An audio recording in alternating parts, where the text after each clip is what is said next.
ఆషాఢమాస బోనాలపై మంత్రులు రివ్యూను నిర్వహించారు. బోనాల సందర్భంగా అమ్మవారి ఆశీర్వాదం అందరి మీద ఉండాలని అన్నారు మంత్రి పొన్నం ప్రభాకర్. గతంలో వచ్చిన సమస్యలు పునరావృతం కాకుండా ప్లాన్ ఆఫ్ యాక్షన్ తయారు చేయాలని అన్నారు. జూన్ 26న తొలి బోనం గోల్కొండలో ప్రారంభమవుతుందని, బల్కంపేట, ఉజ్జయిని, మహంకాళి, లాల్ దర్వాజా బోనాలు ఉంటాయని అన్నారు. బోనాల నిర్వహణకు ఇప్పటి వరకు ప్రాథమికంగా 20 కోట్లు కేటాయించామని అంటున్నారు పొన్నం.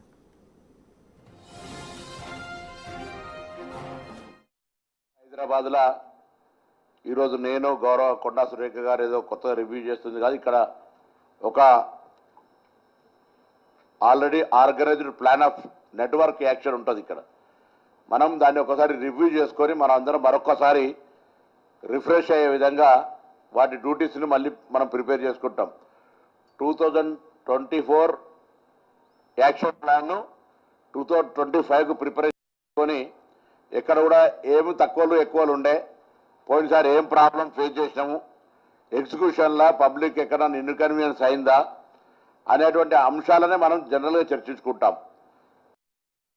26వ తారీఖు జూన్ గోల్కొండ బోనాలతోటి తొలి బోనంతో ప్రారంభమయ్యే ఈ కార్యక్రమం మనకు ప్రధానమైనటువంటి 4 వారాలల్లా ఉజ్జయిని మహంకాళి అమ్మవారు, లాల్ దర్వాజా, బల్కంపేట్, దాని తర్వాత రంగం సంబంధించి అన్ని కార్యక్రమాలు మీకు తెలుసు. అంబారి మీద ఊరేగింపు, దాని తర్వాత పలహారాల బండి, ఇట్లా రకరకాల కార్యక్రమాలన్నీ కొనసాగుతాయి. వీటికి సంబంధించి పోయిన సంవత్సరం కూడా ప్రభుత్వం గౌరవ ముఖ్యమంత్రి రేవంత్ రెడ్డి గారి నాయకత్వంలో కొండా సురేఖ గారి చొరవతోటి 20 కోట్ల రూపాయలు కేటాయించడం జరిగింది.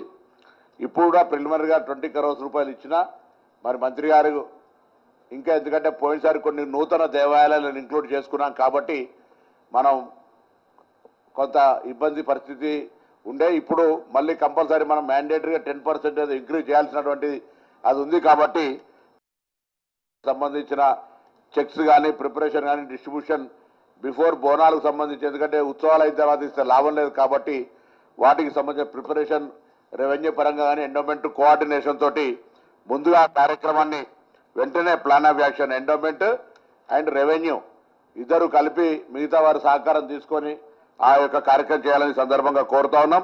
అదేవిధంగా నేను ఇక్కడికి వచ్చిన ప్రతి ఉద్యోగి ఇది ఒక అమ్మవారి ఆశీర్వచనం కొరకు దొరుకుతున్నటువంటి అవకాశంగా భావించి బోనాల్లో సేవ చేసేటువంటి అవకాశం, బాధ్యత అనుకోకుండా ఇది డ్యూటీ అనేటువంటి మైండ్ కాకుండా ఒకటి సేవ చేస్తున్నాం అనేటువంటి ఒక ఫీలింగ్గా సర్వీస్ చేసినట్టయితే తప్పకుండా మరి దీనికి సంబంధించినటువంటి ఒక కార్యక్రమం బాగా అవుతుంది. దేవాలయాలకు ఇచ్చే checks, revenue and endowment coordinate చేసుకుని పండగలకు ముందే పూర్తి చేయాలని అన్నారు మంత్రి. అధికారులు ఉద్యోగంలాగా కాకుండా సేవ చేస్తున్నామనే దృక్పథంతో చేయాలని సూచించారు.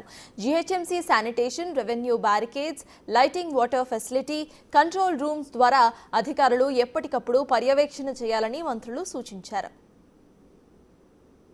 ఇదే ప్లేస్లో మనం ఆ కార్యక్రమాన్ని నిర్వహించుకున్నాము.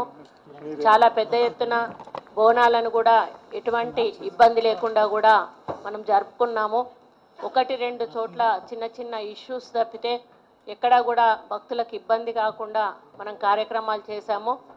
సేమ్ అదే పద్ధతిలో ఈసారి కూడా మరి కార్యక్రమాలను ముందుకు తీసుకుపోవాల్సిన అవసరం ఉంది. మరి లాస్ట్ టైం 20 crores మనకి ఇచ్చారు, 15 అంతకు ముందు ఇస్తే మనకు లాస్ట్ టైం 20 ఇచ్చారు. ఈసారి మేము 30 crores రాస్తే సీఎం గారు మరి 20 crores ఇచ్చారు. మళ్ళీ దాన్ని కొంత ఎక్కువ కావాలని అడగాల్సిన అవసరం ఉంది. అది తప్పకుండా మేము ప్రజాప్రతినిధులము ముఖ్యమంత్రి గారి దృష్టికి తీసుకెళ్తాము. మరి అదేవిధంగా గతంలో కొంత మరి వాళ్ళు విఐపి గేట్స్ దగ్గర కొంత తొక్కిసలాట, తోపులాట లాంటివి జరిగినాయి.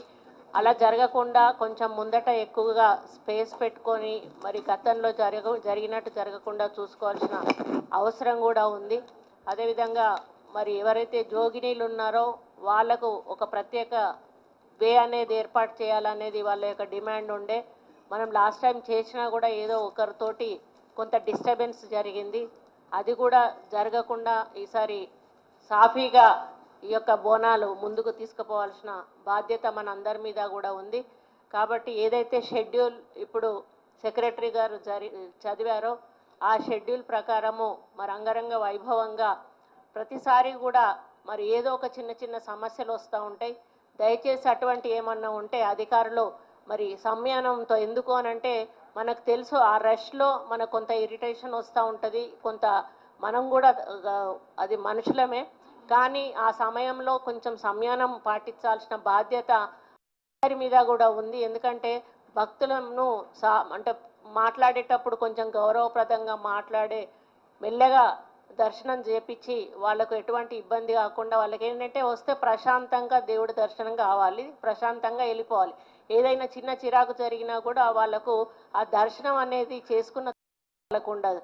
కాబట్టి ఈ విధంగా జరగకుండా మరి అధికారులందరూ కూడా ఎక్కడెక్కడైతే డ్యూటీస్ పడతాయి వాళ్ళ డ్యూటీస్ని, లాస్ట్ టైం అక్కడ డ్యూటీ పడ్డ ఆఫీసర్ లేకపోవడం వల్లనే పొన్నం ప్రభాకర్ అన్న మీద ఒకటి వైరల్ అయింది. ఆయన అక్కడ ఉండుంటే ఆ రోజు జరిగి ఉండేది కాదు అది. అటువంటి మరి డ్యూటీ ఎక్కడైతే మీకు పడుతుందో ఆ డ్యూటీ దగ్గర ఉండకుండా వేరే చోటకు వెళ్లకుండా మరి కంప్లీట్గా మీ డ్యూటీ ప్లేస్లోనే మీరు ఉండి మరి మీరు అన్నీ కూడా చూసుకోవాల్సిన బాధ్యత తీసుకోవాలని కోరుకుంటున్నాను. ఈ నెల 26 నుంచి జూలై 20వ తారీఖు వరకు బోనాల ఉత్సవాలు జరగబోతున్నాయి. ఈ నెల 26న గోల్కొండ బోనాల మొదటి పూజతో ప్రారంభమవుతాయి. ఇక 28న గోల్కొండ బోనాల జాతర మొదలవుతుంది. జూలై 13న సికింద్రాబాద్ లష్కర్ బోనాలు మొదలవుతాయి. జూలై 20న ఓల్డ్ సిటీ లాల్ దర్వాజా బోనాలు మొదలవుతాయి.